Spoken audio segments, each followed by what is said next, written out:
Hey friends, it's Lauren here at Mill City Roasters, and today I'm joined by our newest coffee educator, Katrina. Hi guys. We're here to talk about our new brew box, which some of you may have seen on our website before. The Roasters Brew Box is meant to be a palate development tool. We design it specifically so that people can taste something new and interesting and learn something about coffee, about processing, or in this case, about profile design. The newest version of the Brew Box is available on our website right now, and we have roast dates available going throughout the end of this year. We're going to be roasting it every few weeks, so there's time to get your box ordered, and we can roast it especially for you.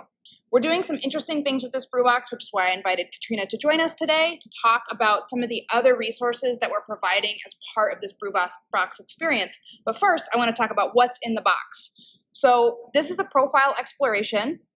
We're working with one coffee from Colombia. The farm is called Manos Juntas, and we've roasted it 3 different ways. But first, we have provided a sample roast.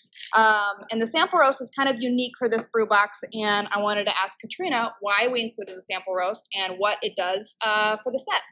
Sure. I personally, in my experience, feel like the sample roast kind of gives you a general idea of what to expect from the coffee. Moving forward, you can make more specific decisions to what you want to target. And so it just provides a good starting point to understand this coffee. Totally. And for us, in the roastery, a sample roast is your first impression of the coffee. It's sort of what we loved about it and why we wanted to buy it. I think that it's cool to have it available in the brew box because most of the time, customers or baristas don't get to ever taste the sample roast. It's something that only lives here in the roastery. And then what people interact with outside of the roastery are the profiles, right? Right. So the next 3 roasts, we're exploring the same coffee using different finish time and temperatures. So as part of the box, you'll get these coffees, obviously, and then you'll also get the roast curve, which shows how especially the variance at the end of the roast impacts the flavor of the cup. Katrina has also built an asset for us on our blog, which is Brew Recipes for each individual profile. So I'm hoping you can tell us more about those recipes. Yeah, so like I said, having the sample roast kind of gives us that clear idea of what to expect from the coffee. So in my experience before, I didn't have the sample roast available to me.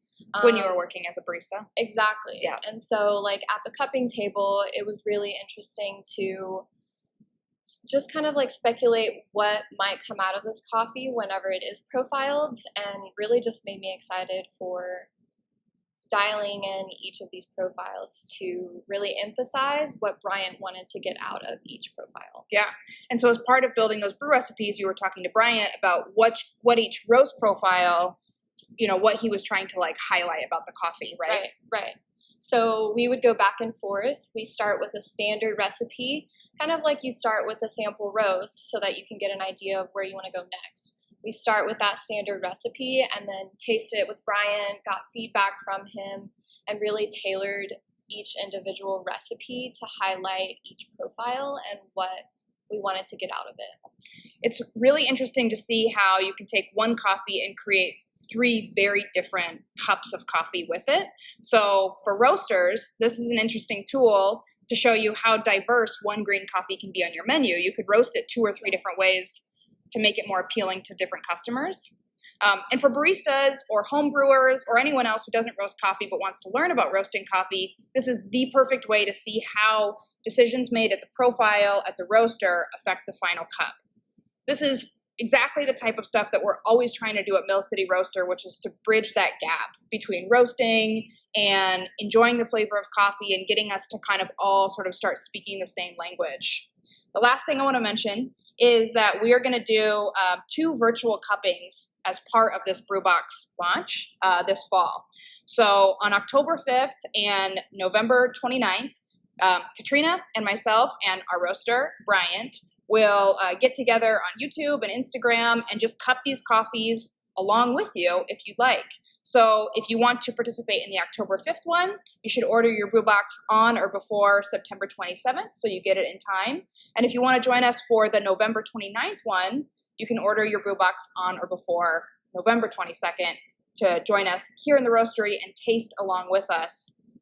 You know, Katrina, that cupping with other people is a great way to calibrate on flavor. Of course. And, you know, expand your own kind of palate, but also sort of figure out how other tasters describe things.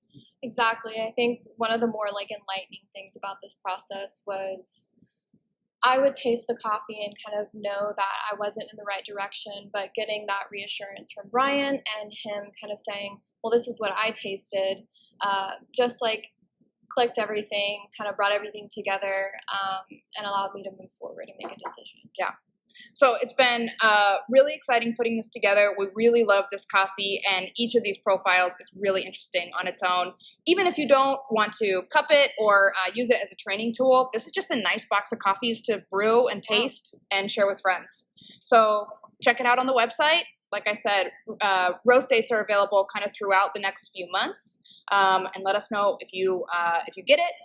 Let us know what you like about it, or if you have questions about it. And we hope to see you at the virtual cupping. Thanks for watching.